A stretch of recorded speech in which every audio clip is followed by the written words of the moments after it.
social media can be connected into your university life constructively.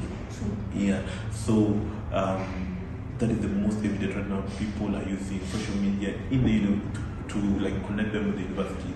Right now, 80% of events that happen in the university are spread through social media.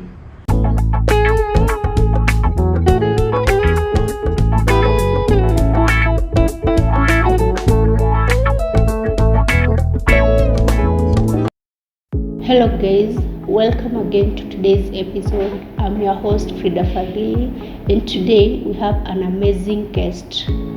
Please introduce yourself and tell us what you do. Hi, my name is Kevin Ison. So I'm a student doing mathematics in University of Nairobi. I'm also a techie and a founder myself. Yeah, and I have been in technology for a very long time. It's been a couple of years, eventful couple of years. Yeah, and I'm ready to share with you guys more about the technology journey. Today we're going to talk about the role of technology innovations in the higher education. I'm also a student here at the University of Nairobi, but maybe Mr. Kevin, you can tell us more about the innovative tools and systems that are being used here at the university, and what are your experiences with them? Yeah, my experience with technology comes from a long way back. But when I joined the University of Nairobi, I was just beginning to get into tech, beginning to do web development. And when I came into the University of Nairobi, it was like taking me a couple of months or years back, where I was used to creating basic web development to do simple things such as schedule appointments, even submit exams on.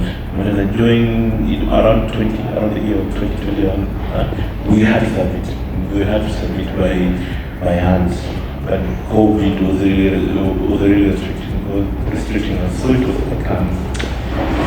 it was more like a dilemma or a conundrum, such that COVID is not allowing us to see each other. So we really, in University of Nairobi and the students, we were really struggling to leave the manual side. But since 2022 right now, there's been some big changes. For example, the implementation of SOMAS, Mtihani, online portals, booking appointments, Zoom, Google Meet, I can go on. And the lecturers have really embraced this days of online tools to facilitate things that they used to do physically. That being said, there's still ways a lot we can still do, but I really love progress, especially in the implementation of the online examination portals, online meetings. Yes, and even the SMIS too. If they're able to do something like, for example, students ID digitally, that will really help a lot. Thank you. So let's say you've been more into tech since the beginning of COVID. I have been into tech before the beginning of COVID. When I joined university, that's when I started putting my tech skills into more real world application. When I started designing or doing proof of concept, bring them to university, and just telling them this is what they can do with just one university student. This is what we can do. Yeah. And then now it's like almost pushing and telling them that it's possible. We don't need substantial investment. Yeah. So that's when getting into university has really put now. We turn from now things being theory, to things being now practical. For example, we have this thing called Google Meet. We have this thing called Zoom. People today think Zoom and Google Meet are normal. Yeah. But I remember onboarding a lecturer to Zoom and Microsoft Teams for the first time. I've done it with a couple of lecturers, and it has been frustrating. Yeah, but now they're used to it. Yes, now they're used to it. But then it was really unprepared and reluctant to adopt it. Some of them will even say, no, you'll teach me another time. I won't use it right now. So they were a little bit stubborn. We had to drag them for a couple of hours. Yeah, I can imagine. Yeah, it was hectic. Yeah. Mr. Kevin, you as a tech staff, what challenges do you face? And maybe what challenges does the institution face? And how do you address them? Okay, yeah, that's a very interesting question. So as part of the tech staff, what we face right now is still tech illiteracy. Oh yeah, we are not at 0, but we're not at 100. Such as I won't be called somewhere just to because the internet is not working and you find out someone forgot to connect the Ethernet cable. Yes. Or somebody connected to the wrong Wi-Fi network. Yeah. Simple things that we find you walked across the university to do that. Yeah, it's that and adoption. Now, the second point will build on the first one, which will be the adoption of new technologies, because as techies, we find ourselves very reluctant to implement new technologies that we know about, because we're like asking ourselves, this guy does not know that the Ethernet cable is supposed to go to this port, and if it's not connected to this port, there is no way you can get internet. Then how will we implement something? Let's say, for example, we want to do this is very far-fetched, but let's say we want to do during Easter, we want to do a VR Pokemon egg hunt, something like that. Things that are fun, we've learned about, we found something very interesting, but I find it very reluctant to bring into the university setup because maybe the stakeholders or the bosses here are still a little bit behind, and they are slow or really reluctant to learn the basics of the tech we have right now. So even afraid that if we come with a new tech, they might refuse. That's the best case scenario. Worst case scenario, they might agree, and they want us now to carry the load of that work. That has been, and how it's been going around it is teaching. Maybe let me interrupt. Maybe before you tell us how you do handle the issues, maybe if you can talk a little bit on the challenges the students face. Okay. I'm talking about the staff a lot. Okay, the students, yes. Connecting the various tools. For example, I think balancing on this. You have to use Google Meet, and then somebody else, no, it's not. Maybe Google Meet does not. Maybe you change from Google Meet, and then you have to use Zoom, and then you have to use Microsoft Teams, and maybe using it in a very weak laptop, when the laptop crashes. So I can say, agree with me. The number one is balancing all these softwares and we're using all of them. Balancing all of them. Number two is device. Knowing which program will run on which device. For lack of the better words, consistently. Yes, Microsoft Teams won't run on just any weak laptop.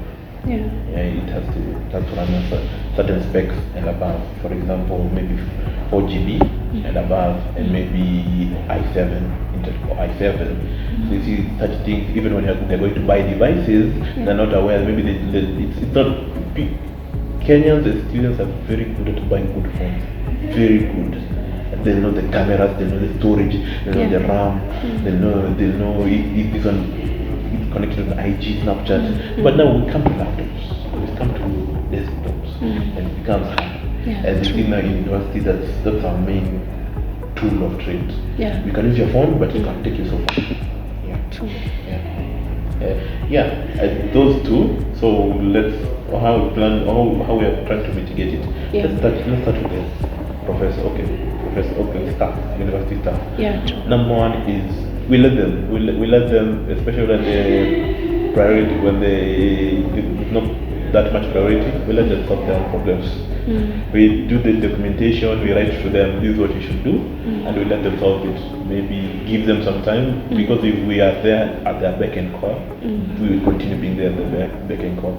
So we try to automate maybe troubleshooting and help and support, maybe through writing something, even currently right now this is something that we're doing outside of university, trying to do like a WhatsApp bot that you have something, just voice note or just type something and it tells you.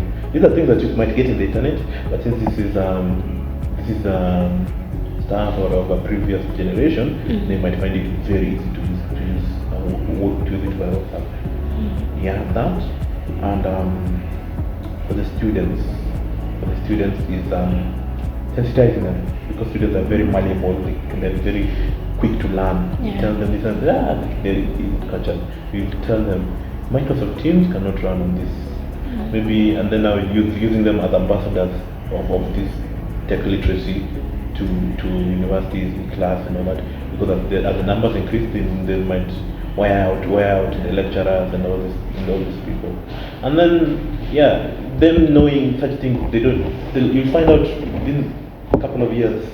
Somebody will just be scanning at home. Even think right now people just use cam scanner.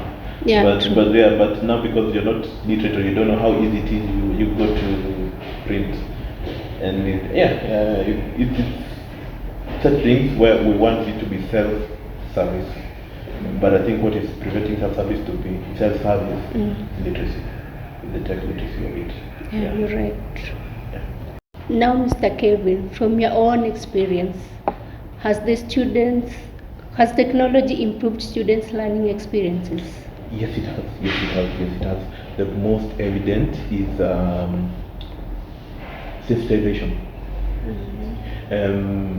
Again, when we look back, we think that things were obvious, but then people did not know how social media can be connected into your university life constructively. True. Yeah. So that is the most evident right now. People are using social media in the to like connect them with the university. Right now, 80% of events that happen in the university are spread through social media. Funny. That's a fun fact. Yeah, that's a fun fact. Yeah, and that is number one system. People are really now using even creating side gigs, small side gigs as a student to be able to use the social media platform as a way of making revenue, creating posters, creating CVs. I don't remember people creating CVs before 2020 as a good business. Yeah, Creating you're right. CVs. Okay, the work of